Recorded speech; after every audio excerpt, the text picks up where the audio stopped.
I'm Faz Shakir. I'm Amanda Litman, and this is Battleground. Faz is still gone this week, spending time with his very cute new baby. Our guest this week is Tiana Epps-Johnson. Tiana is the founder and executive director of the Center for Tech and Civic Life. We have to invest in our elections in a more long-term, more robust way, and we have to do it now. Tiana Epps-Johnson, welcome to Battleground. Hi, Amanda. So excited to be here. I am so glad to have you because your work covers one of my favorite topics, which is the ways in which the giant structures and institutions within which we're all working and living are deeply broken. deeply broken. So let's do some quick, defining the terms here. Who are you and what do you do? Yeah, I like to think about it as lots of opportunity for improvement. I'm the founder and executive director at the Center for Tech and Civic Life, and we are a national nonprofit that works across the country to support local election departments, those folks that are really on the front lines of how we experience voting, build their capacity, their skills, the tools that they have to do their work, and actually the resources, the actual funding that they have to make it happen so that we might have elections that are secure, that really build your trust and confidence. There is a lot of work to do to actually make our voting process work in a way where your access to democracy isn't dependent on your zip code. Yeah, I think we think about elections and voting as sort of like the candidates and then the voting rights laws and the sort of the ads that we see on TV. And most people don't really think about the mechanics of actually showing up, casting your ballot, having it be counted, and fulfilling the mechanics of voting. Can you explain a little bit about how elections are funded in the United States? In most countries, there is a centralized voting authority at usually like the federal national level that makes decisions and helps to run and make sure that elections are administered so that the logistics work, so that they're secure, all of the things that are like polling places, storage, all of the just back end parts of the actual voting process happen. In the US, we don't have a centralized voting authority. Instead, we have about 8,000 election departments, a really bottom-up system that are in communities across the country. And each one of those 8,000 local election departments, usually at the city or county level, have a tremendous amount of independent responsibility over our actual voting experience. Those local election departments are doing things like making sure that there are enough polling places for voters to cast ballots at, and doing the work to actually equip those polling places with staff and equipment and the things that are required for the voting process to actually work. Those election departments are responsible for maintaining critical systems that are on the back end, like our databases, where information about voter registration and other things are stored. And so those folks really have a direct role in defending our democracy from hostile foreign attack. These election departments, are just doing year-round work to engage and support voters. And because it's a really localized structure, your question about funding really follows. So much like schools, elections are funded, or the actual administration of elections are funded primarily at the local level. And then there's also funding that comes from the state and federal level. And what that means when elections are funded at the local level is that the budget that an election department has to actually deliver democracy can be wildly disparate depending on the resources that that local community has. So, for example, if you're in a community that has a relatively impoverished tax base, it probably follows that your election department funding follows that, and that you might have fewer resources to have enough polling places or to inform voters about how the process works or to keep the process secure than even your community next door.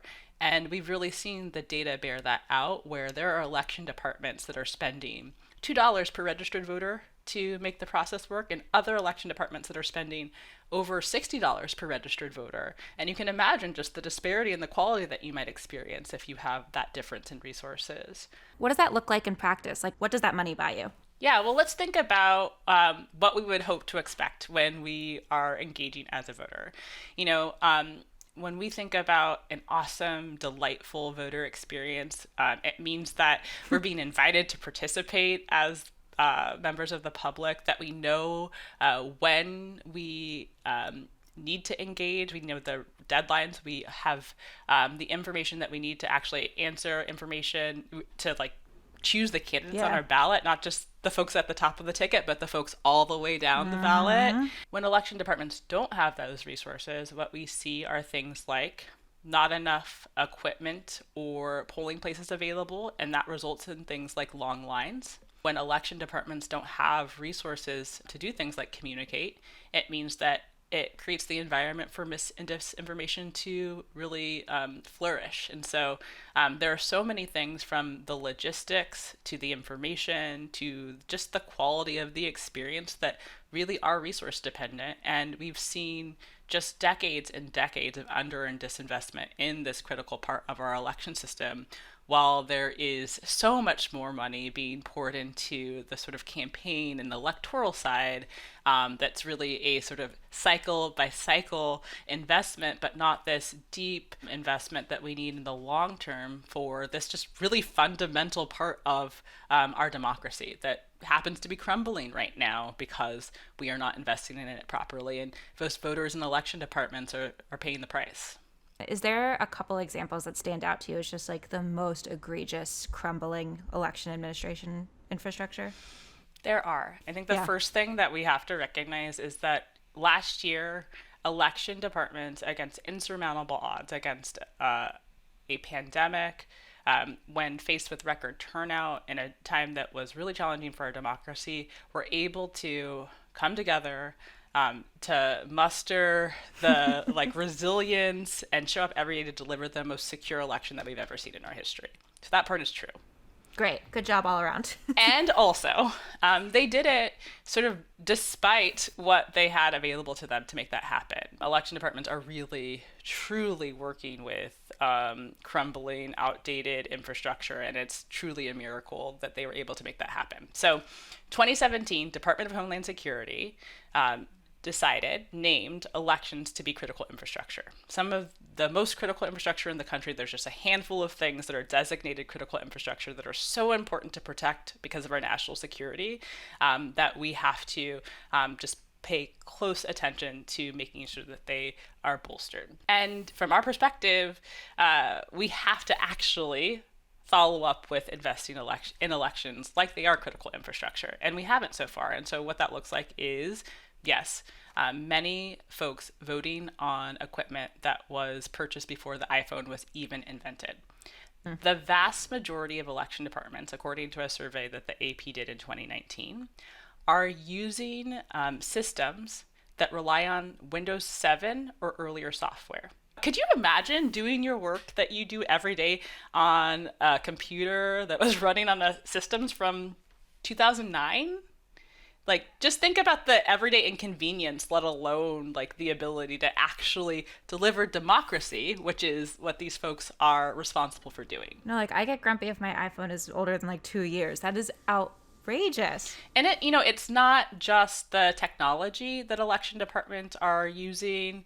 It also are it's the facilities. It's all sorts of things. So last year, we, in the face of this pandemic that was really impacting elections in a significant way, including increasing the cost to administer them because election departments needed things like personal protective equipment and machinery to be able to serve more people by mail. We ended up leading a private funding effort because Congress did not allocate the funds that were required.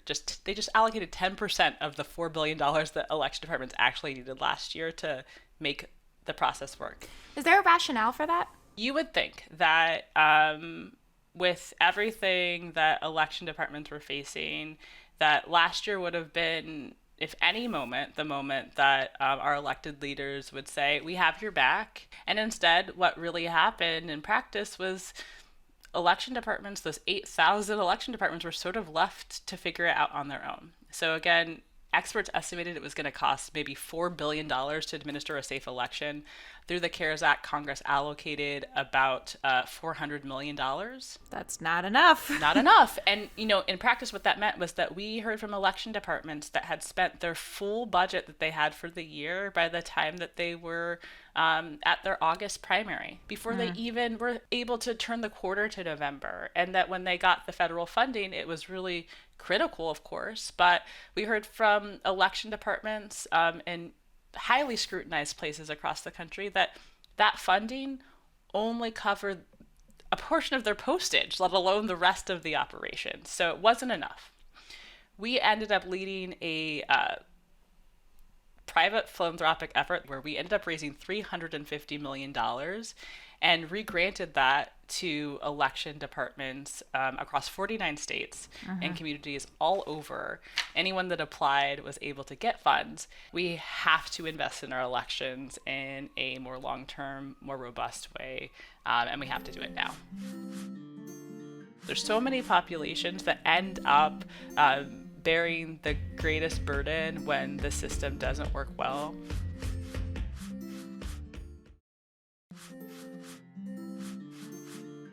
You did such an amazing, like, your organization and, you know, the foundations, the Chan Zuckerberg, Schwarzenegger, and the like, stepped up in such a meaningful way. Leading question here, why is that not a sustainable path forward?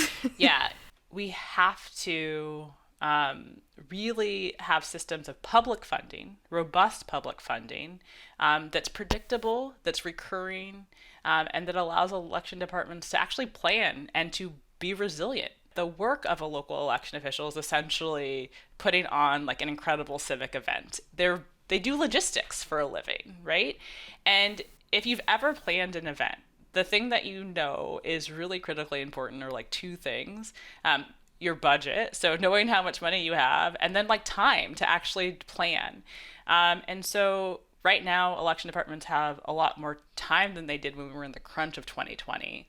But they need those resources in the long term to be able to do planful work, so that we have a voting process that consistently works every election, not just in presidential cycles, and it works for everybody. How did we get here? Was there ever a point in which election administrations were like adequately funded and had the stuff they need and somebody broke it? Or has it just always been one of those things where that, because it's never urgent, like most infrastructure sort of fights aren't, they're never urgent until it's a crisis and then they're the top of the list?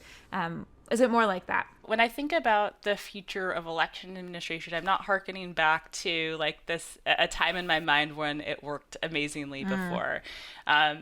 And I think there's two reasons for that. One of the big challenges has always been this decentralization. Yeah. I think the second part is that elections today just are not like they have been in the past. And again, because a lot of those reasons that I shared, there's so many new complexities because of technology or different demands on election departments that you can't really look at it compared necessarily to the past. But what we do know is that the last major investment from the federal government to election departments was about 20 years ago.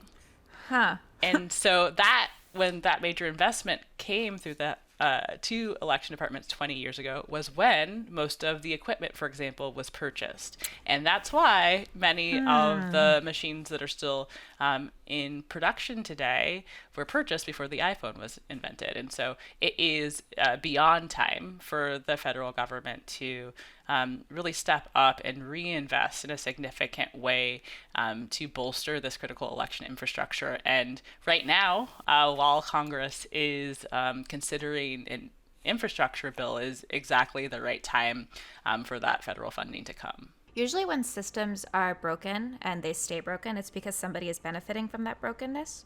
Right now it seems like voters are losing, democracy is losing. Who is winning from this? What a complicated question. I mean, this is one of those spaces where it's really hard to find anyone who is winning. But what we do know is that what this ends up looking like in practice in terms of who is marginalized from the process when there are burdensome friction in how we participate are young voters, are communities of color who have been traditionally marginalized from the voting process. It's voters with disabilities who benefit from additional support sometimes at the polling place, or having materials that are able to be easily understood on a screen reader or other things. And it are folks that, for example, might speak another language and need additional assistance in languages other than English. There's so many populations that end up bearing the greatest burden when the system doesn't work well. But it's really challenging to figure out anyone who is, benefiting from this dysfunction, and it's time to move past it. One of the reasons that election administrators have been in the news a bunch lately is that a bunch of them are quitting. or leaving their jobs, or at least expressing interest in leaving their jobs because of the threats against their life. Have you been hearing this from the communities that you're working with?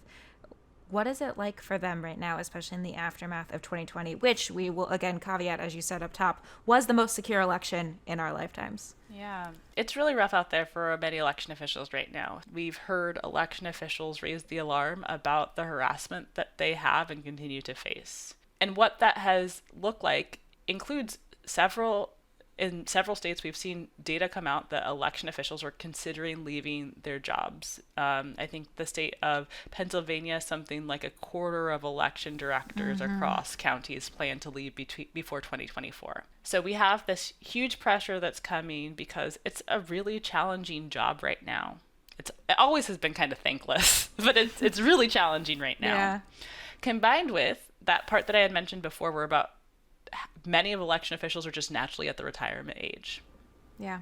And so all of these things are colliding at once. And one of the coolest things, like one of the things that absolutely just like gave me energy all last year, were the hundreds of thousands of people who stepped up for the first time to be poll workers. And I just like wonder, there's all of these like this new energy, like all of these people who stepped up, they were poll workers, they got to experience how cool it is to help your neighbors vote and like make the process actually work. Like I hope so many of those people consider sticking around in the field and thinking about a career in election administration, because I think that it could be really transformative for the future of what our elections look like. The thing that really is on my mind right now is that we have seen across lots of different sectors malware, ransomware attacks bring some systems to their knees.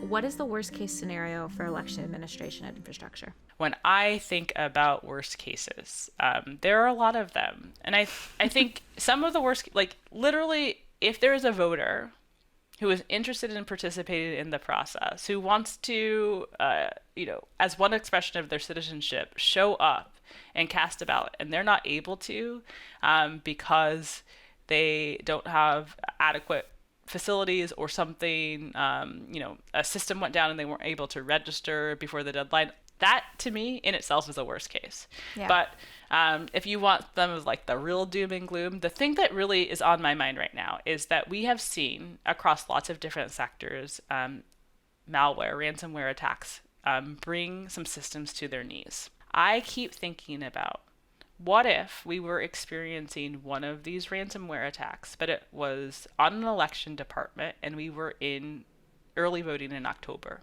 Or if it were on an election department or several election departments and we were in the vote counting process. That would not only have the potential to disrupt the actual process itself, but certainly has the potential to disrupt confidence. And these are the types of things that we can work to prevent when we are investing in this election infrastructure so that, for example, election departments are able to defend their cyber systems. What's the best case scenario? The best case scenario right now, to my mind, is that during the process that Congress is in right now, as they are considering investments in infrastructure, that they follow the call that we, along with election officials and city officials and state officials across the country, are making. And that is for a $20 billion investment in election infrastructure that is available to election departments over the next 10 years. And so not only an investment that is at the level that allows election departments to have those public resources that are able to allow them to plan into the future and build a resilient modern system, but also that in the best case, a huge percentage of those funds would be going directly to the local level. Your work feels so obvious to me. Like clearly we need to invest billions of dollars into election administration. Clearly this should be something that both parties are supporting. Clearly this is something that the president should be pushing for. And yet you face incredible opposition, including in the form of quite a number of lawsuits against the work that you guys have done. Can you share a little bit about some of that opposition you're up against? Yeah, I would be happy to. I think one thing that we've experienced at CTCL that folks across the democracy space have experienced is what it looks like to work in a really politically fraught environment where you have to weather literal dis and misinformation campaigns. We had these frivolous litigation campaigns that were really focused at trying to characterize this work as partisan work only meant to affect an election outcome. Mm-hmm. And what we found was that when courts across 10 states, all the way up to the Supreme Court twice, heard this, every single time they were like, there's no merit to this, obviously. It's been, on the one hand, a challenging environment to move through because it takes resources, of course, to be able to make sure that we are keeping the record straight and that we're elevating the voices of election departments that really benefited in all sorts of ways from these resources and that need a much more substantial long-term investment of public funds in the future. But also we learned a lot about just the current context that everyone is working in and some of the ways that as an organization, how you weather a misinformation campaign, how you stay focused on what your values are, you stay focused on what the work is in front of you. And we just, wake up every day not super concerned about the misinfo noise and just really interested in helping election departments do what they need to do. What made you get into this? Why does someone start to care about local election administration? Oh my goodness. Okay, let me give my quickest version of the story of self. I got the bug when I was 19, literally 19. I was studying abroad. I'm putting that in quotation marks. In Washington, D.C., I was at the Lawyers Committee in their voting rights section, helping with their National Election Protection Hotline in 2006. I was expecting to take that job and learn about all of the terrible deceptive practices and intimidation that voters might have been up against. And we got calls like that, but we also got a incredible number of calls from like people that were motivated enough to call a hotline, saying that they couldn't do very fundamental things like find information about how to register or where to go to vote or who was on their ballot. And that was really a big lesson for me. Like there was this really just fundamental piece that seemed like was missing, but there wasn't a ton of attention to it. And so sort of my fast forward story is that I started working on and was on the team that created the first ever open polling place lookup tool that anyone could put in their address through Google and find out where they went to vote. Continued to do some more of those projects of sort of scaling and scoping national voting information work that has helped fill real information gaps for hundreds of millions of folks. And then was like, but there has to be something deeper happening here. Like, this is not a technology problem. There's technology that needs to be added to the equation, but there's something else going on here. And that really led us to finding and engaging directly with these local election officials, asking them, what is hard for you in your work? What makes you proud? What could be different? Yeah, the energy comes from, getting to see both the results, but also being able to connect with these people whose ability to do the work is made easier when they have what they need to do it. I imagine you feel the way that I feel similarly about like when you're working with someone who just cares so much about democracy and about doing good, even if it's like, they don't really know how, don't really know why, but they're like, their motives are so pure. It's so deeply refreshing. Oh, it's so good. It's so good. I wish more folks got to experience what we get to see. The other thing that I get in my mentions a lot when talking about like election sort of administration is we should just go to online voting. Why aren't we just doing it online? Why can't you text in your vote like on American Idol? Tiana, why can't we text in our votes like American Idol? Tell me why. Two answers to this question. The first is that folks have tried different systems to test what it might be like to allow folks to vote on a mobile device or otherwise use the internet to vote. And I think that the headline for right now is that overwhelmingly we just haven't gotten to a system that is secure enough, also provides for privacy for voters to actually be able to do that from a technological perspective. The second part, and I've really come around to thinking about this a lot in this past years, again, goes back to resourcing. I actually think that it's absolutely possible that we could bring together our country's best and brightest and develop a system that would allow us to move to mobile voting that might be secure off the shelf. What I'm not convinced of is that we would be, as a country, ready to commit the resources to keep that system usable and not vulnerable in the long term. And so, to my mind, like, we can't make a big leapfrog in technology until we also know that we're going to commit the resources to keep that system usable into the future. And right now, the evidence that we have, for example, with our voting equipment, shows us that we're not up for that challenge yet. But I feel really hopeful that Congress is, has heard election officials' call for the need for this infrastructure investment, and that they're going to step up. Tiana, I'm obsessed with the work that you do and that what CTCL does. I think it's so interesting and underrated and critical, and also has the possibility of wildly changing who participates in the democratic process. So I am so glad you took the time to join Battleground today. Thank you. Amanda, thank you so much for having me. It's been awesome to talk with you.